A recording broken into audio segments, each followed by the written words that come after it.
Hi friends, praise the Lord. என் பேர் வந்து பார்த்தீங்கன்னா லோகேஷ். நான் வந்து யூடியூப் சேனல் ஒன்று க்ரியேட் பண்ணியிருக்கோம், கிறிஸ்டின் வேர்ல்டு அப்படின்னு சொல்லிட்டு கர்த்தருடைய வார்த்தையை வந்து பகிர்ந்து கொள்வதற்காக. முதலாவதாக என்ன வீடியோ போடலாம் இந்த சேனலில் அப்படின்னு வந்து யோசிக்கிறப்போ, இந்த நாட்கள் வந்து லெந்த நாட்களாக இருக்கிறபடியால் சிலுவையில் வந்து இயேசு கிறிஸ்து பேசிய 7 வார்த்தைகளை பற்றி நம்ம வீடியோ போடலாம் அப்படின்னு வந்து சொல்லிட்டு நாங்கள் யோசித்தோம். அதுலேயும் வந்து இயேசு கிறிஸ்து பேசிய முதலாம் வார்த்தையான பிதாவே இவர்களுக்கு மன்னியும், அந்த வார்த்தையை குறித்து தான் நம்ம வந்து பார்க்க போகிறோம். அந்த வார்த்தையை பற்றி பேசுகிறதுக்கு சரத்தை நான் வந்து பகிர்ந்து கொள்ள போகிறாங்க. வாங்க வீடியோக்குள்ளே போகலாம்.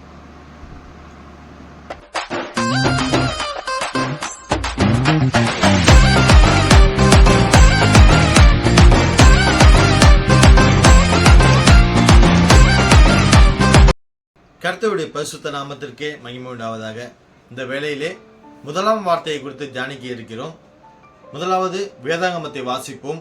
லூக்கா 23 அதிகாரம் 34 வசனம். அப்பொழுது இயேசு, பிதாவே இவர்களுக்கு மன்னியும், தாங்கள் செய்கிறது இன்னதென்று அறியாதிருக்கிறார்களே என்றார். கண்களை மூடி ஜெபிப்போம்.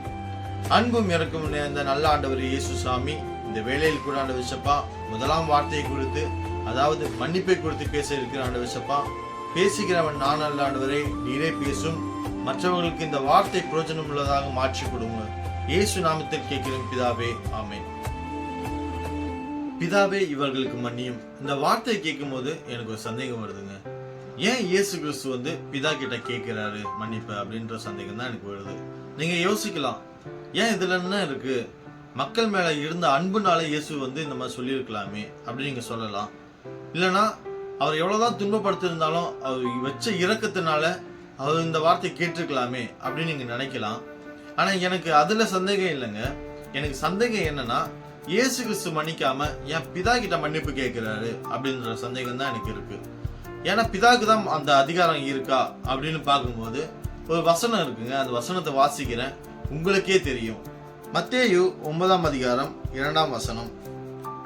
அங்கே படுக்கையிலே கிடந்த ஒரு திமிர்வாதக்காரனை அவரிடத்தில் கொண்டு வந்தார்கள். இயேசு அவர்களுடைய விசுவாசத்தை கண்டு திமிர்வாதக்காரனை நோக்கி, மகனே திடன்கொள், உன் பாவங்கள் உனக்கு மன்னிக்கப்பட்டது என்றார். அங்க இயேசு கிறிஸ்து சொல்றாரு, உன் பாவங்கள் உனக்கு மன்னிக்கப்பட்டதுன்னு சொல்றாரு. இந்த இடத்துல அவரே பாத்தீங்க அப்படின்னா பாவங்கள் மன்னிக்கப்பட்டது சொல்றாரு. அந்த இடத்துல சொல்லியிருக்கலாமே, தேவனே இவனுடைய பாவங்களை மன்னிங்க சொல்லியிருக்கலாமே. ஏன் இயேசு கிறிஸ்து அந்த மன்னிப்பை கொடுக்கிறாரு? அவருக்கு என்ன அதிகாரம் இருக்கு அப்படின்னு நீங்க பார்க்கும்போது, அதை தொடர்ந்து பார்க்கும்போது 6ஆம் வசனத்துல பாருங்க, பூமியிலே பாவங்களை மன்னிக்க மனுஷகுமாரனுக்கு அதிகாரம் உண்டு என்பதை நீங்கள் அறிய வேண்டும். இயேசுவே அங்க பாத்தீங்கன்னா சொல்றாங்க, பாவங்களை மன்னிக்க மனுஷகுமாரனுக்கு அதிகாரம் உண்டு அப்படின்னு இயேசு கிறிஸ்து சொல்றதை நம்ம பாக்குறோம். அப்போ இயேசு கிறிஸ்துவே பாத்தீங்கன்னா மன்னிச்சிருக்கலாம், ஏன் தேவன் கிட்ட கேட்கிறாரு? அப்போ எனக்கு என்ன சந்தேகம் ஏற்படுதுன்னா, இப்ப நம்ம ஜெபம் பண்ணும்போது நம்ம தேவைக்காக ஜெபம் பண்ணும்பொழுது உரிமையோட ஜெபம் பண்ணுவோம். அதே மற்றவங்களுக்கு பண்ணும்போது தேவன்கிட்டயே விட்டுருவோம், சித்தம் இருந்தா செய்யுங்க அப்படின்னு விட்டுடுவோம். அந்த மாதிரி இயேசு கிறிஸ்துவும் பண்றாரா அப்படின்னு சந்தேகம் ஏற்பட்டுச்சு. அப்பதான் பைபிளை படிக்கும் போது யாத்திராகமம் 32 அதிகாரம் 7 வசனத்துல இருந்து பார்க்கும் பொழுது, அங்க பாத்தீங்க அப்படின்னா இஸ்ரவேல் ஜனங்கள் ஒரு கன்றுக்குட்டியை வந்து உருவாக்குறாங்க. அதுக்கு தேவனுக்கு வந்து பயங்கர கோபம் உண்டாயிடுச்சு. அப்ப மோசேயை பார்த்து அவர் சொல்ற வார்த்தை என்னன்னா, 32:10 வசனத்துல பார்க்கும் பொழுது, ஆகையால் என் கோபம் இவர்கள் மேல் மூளவும் நான் இவர்களை அழித்து போடவும் நீ என்னை விட்டுவிடு, உன்னை ஒரு பெரிய ஜாதியாக்குவேன் என்றார். இங்க பாத்தீங்க அப்படின்னா மோசேயை பார்த்து ஆண்டவர் சொல்றாரு, நீ இவங்களை அழிச்சு போட விட்டுடு அப்படின்னா உன்னை நான் பெரிய ஜாதி ஆக்குவேன் அப்படின்னு சொல்றாரு. அப்ப பாத்தீங்க அப்படின்னா மோசே மட்டும் அப்படின்னு ஒரு வார்த்தை சொல்லியிருந்தாரு வச்சுக்கோங்க, அந்த இடத்துல அவருக்கு என்ன கிடைச்சிருக்கும் அப்படின்னா, இன்னைக்கு நம்ம முற்பிதாக்கள் சொல்லிட்டு இருக்கோம், ஆபிரகாம், ஈசாக்கு, யாக்கோபு. ஆனா அவர் மட்டும் அன்னைக்கு ஒரு வார்த்தை சொல்லியிருந்தார் அப்படின்னா இவங்களோட சேர்ந்து மோசேவும் ஒருத்தரா வந்திருப்பாரு. ஆமாங்க, இப்ப எல்லாத்தையும் அழிச்சு போட்டு மோசேவை மட்டும் விட்டு இருந்தாரு அப்படின்னா அவளோட சந்ததிகள் வந்திருக்கும். அப்போ வந்து யாக்கோபுக்கு அடுத்து மோசேவும் வந்திருப்பாரு. ஆனா அவர் வந்து அதுக்கெல்லாம் ஆசைப்படாம அவர் அங்க என்ன சொல்றாரு பாருங்க, இந்த ஜனங்களை வந்து அழிச்சு போடாதீங்க, அழிச்சு போட்டீங்கன்னா எகிப்தியர் என்ன நினைப்பாங்க, நீங்க அழிச்சு போட தானே கொண்டு வந்தீங்கன்னு நினைப்பாங்க அப்படின்னு அவர் சாந்தப்படுத்துறாரு.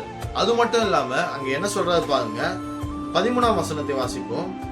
உமது தாசனாகிய ஆபிரகாமையும் ஈசாக்கையும் இஸ்ரவேலையும் நினைத்த உங்கள் சந்ததியை வானத்து நட்சத்திரங்களைப் போல பெருக பண்ணி நான் சொன்ன இந்த தேசம் முழுவதையும் உங்கள் சந்ததியார் என்றென்றைக்கும் சுதந்திரித்துக் கொள்ளும்படிக்கு அவர்களுக்கு கொடுப்பேன் என்று உம்மை கொண்டே அவர்களுக்கு ஆணையிட்டு சொன்னீரே என்று கெஞ்சி பிரார்த்தித்தான். அங்க பாத்தீங்கன்னா என்ன சொல்றாரு பாத்தீங்க அப்படின்னா, இந்த தேசத்தை வந்து ஆபிரகாம், ஈசாக்கு, யாக்கோபு இவர்களுக்கு வந்து கொடுப்பேன்னு நீங்க சொல்லியிருக்கீங்க, அவங்களுக்கு இந்த தேசத்தை கொடுக்குறேன்னு சொல்லியிருக்கீங்களே, அதை வந்து நினைவு கூட்டுறாரு. அங்க அப்ப பாத்தீங்க அப்படின்னா ஆண்டவர் வந்து வந்த கோபத்துல பாத்தீங்க அப்படின்னா எல்லாத்தையும் மறந்துட்டு அந்த இடத்துல வந்து அவங்களை அழிச்சு போடுற நிலைமைக்கு போயிடுறாரு. ஆனா அந்த இடத்துல பாத்தீங்கன்னா மோசே வந்து அவருக்கு நினைப்பு விட்டுறாரு, ஆண்டவர் இதெல்லாம் நீங்க சொல்லியிருக்கீங்க, நீங்க செய்யணும் அப்படின்னு கெஞ்சி கேட்கிறாரு. அப்போ பாத்தீங்க அப்படின்னா ஆண்டவர் கோபம் எந்த அளவுக்கு வந்திருக்கும் பாருங்க அந்த மக்கள் மேல. அதே போல பாத்தீங்க அப்படின்னா இங்கேயும் பாருங்க, இயேசு கிறிஸ்து வந்து சிலுவையில் அடைஞ்சிட்டாங்க. இயேசு கிறிஸ்து யாரு? தேவனுடைய குமாரன், ஒரே பேரான குமாரன். அவர் வந்து சிலுவையில ஏத்தி எவ்வளவு பாடுகள் படுத்துறாங்க. அதை தாங்கிக் கொள்ளாம தேவன் வந்து கோபப்பட்டு இருக்கலாம். அந்த இடத்துல வந்து இயேசு கிறிஸ்து கிட்ட சொல்லி இருக்கலாம், நான் இவங்களை அழிச்சு போட போறேன் அப்படின்னு. அப்போ ஆண்டவராக இயேசு கிறிஸ்து என்ன சொல்றாரு பாருங்க, பிதாவே இவர்களை மன்னியும் வார்த்தையை சொல்றாருங்க. நீங்க நல்லா யோசிச்சு பாத்தீங்க அப்படின்னா இயேசு கிறிஸ்து சிலுவையில ஏறுறதுக்கு முன்னாடி நாள் என்ன பண்றாரு அப்படின்னா ஒரு ஜபத்தை பண்ணிட்டு இருக்காரு. என்ன ஜபம்னு பார்ப்போம். மத்தேயு 26ஆம் அதிகாரம் 39ஆம் வசனத்துல பாத்தீங்க அப்படின்னா, இந்த பாத்திரம் என்னை விட்டு நீங்க கூடுமானால் நீங்கும்படி செய்யும், ஆகிலும் என் சித்தத்தின்படி அல்ல உம்முடைய சித்தத்தின்படியே ஆக கடவுது என்று ஜெபம் பண்ணினார். அங்க பாத்தீங்க அப்படின்னா அந்த பாடு வந்து நீங்க கூடுமானால் அது வந்து தேவனுடைய சித்தம் இருந்துச்சு அப்படின்னா அது நீங்கட்டும் அப்படின்னு ஜெபம் பண்றாருங்க.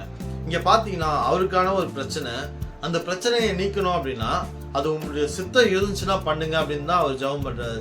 தன்னுடைய தேவைக்கே அவர் ஜெபம் பண்ணது எப்படின்னா தேவனுடைய சித்தத்தின்படி தான் கேட்டிருக்காரு. ஆனா அதே பாத்தீங்க அப்படின்னா அங்க இருந்த மக்களை பார்க்கும்போது, மக்களை பார்த்து கேட்கும்போது தேவன் கிட்ட எப்படி ஜெபம் பண்றாரு அப்படின்னா, பிதாவே இவர்களை மன்னியும் என்ற வார்த்தையை சொல்றாரு. நல்லா யோசிச்சு பாருங்க, பிதாவே இவர்களை மன்னியும் சொல்றதுக்கும் தேவனே உங்களுடைய சித்தம் இருந்தா இவங்களை மன்னியும் சொல்றதுக்கும் எவ்வளவு வித்தியாசம் இருக்குல்ல. ஆனா பாத்தீங்க அப்படின்னா மற்றவங்களுக்காக ஜெபம் பண்ணும்போது இயேசு கிறிஸ்து பிதாவே இவர்களுக்கு மன்னியும்னு உரிமையோட கேட்கிறாரு. அப்ப பாத்தீங்க அப்படின்னா நம்ம வாழ்க்கையில நம்ம எப்படி ஜெபம் பண்றோம், நம்ம தேவைக்காக ஜெபம் பண்ணும் பொழுது உரிமையோட இது எனக்கு வேணும் அப்படின்னு ஜெபம் பண்றோம். ஆனா மற்றவங்களுக்காக ஜெபம் பண்ணும் பொழுது நம்ம வாழ்க்கையில ஒரு கேள்விக்குறியோட இருக்கு. ஆமாங்க, இயேசு கிறிஸ்து எப்படி வாழ்ந்தாரோ, எப்படி நடந்து கொண்டாரோ அந்த மாதிரி வாழதான் நம்மளுக்கு கற்றுக் கொடுத்து விட்டு போயிருக்காரு. அப்போ அதுபடிதான் நம்ம நடக்கணும். அப்போ வந்து நம்ம ஜெபம் பண்ணும் பொழுது, நம்ம தேவைக்கு ஜெபம் பண்ணும் பொழுது தேவனோட சித்தத்தை எதிர்பாருங்க. மற்றவங்களுக்காக ஜெபம் பண்ணும் பொழுது அதை வந்து உரிமையோட ஆண்டவர்கிட்ட கேட்டு கொடுங்க. கண்டிப்பா உங்களை ஆசீர்வதிப்பா. இந்த வார்த்தையும் ஆண்டவர் ஆசீர்வாதமாய் உங்களுக்கு கொடுத்திருப்பான்னு விசுவாசிக்கிறேன். ஆமீன். என்னப்பா அண்ணன் கொடுத்த மெசேஜ் வந்து எப்படி இருந்துச்சு? பிடிச்சிருந்துச்சா? நல்லாயிருக்கும். எனக்கு வந்து பிடிச்சிருந்துச்சி, உங்களுக்கும் பிடிச்சிருக்கும் அப்படி சொல்லிட்டு நான் வந்து நம்புகிறேன்.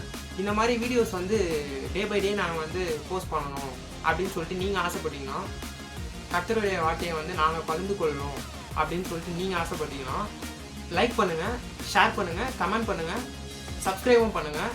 முடிஞ்சால் அந்த பெல் ஐக்கான் இருக்குல்ல அதுவும் சேர்த்து கிளிக் பண்ணிவிடுங்க. அப்போ தான் வந்து நாங்கள் போடுற வீடியோஸ் வந்து வரப்போ நோட்டிஃபிகேஷனாக வந்து உங்களுக்கு வரும். Bye bye. Take care.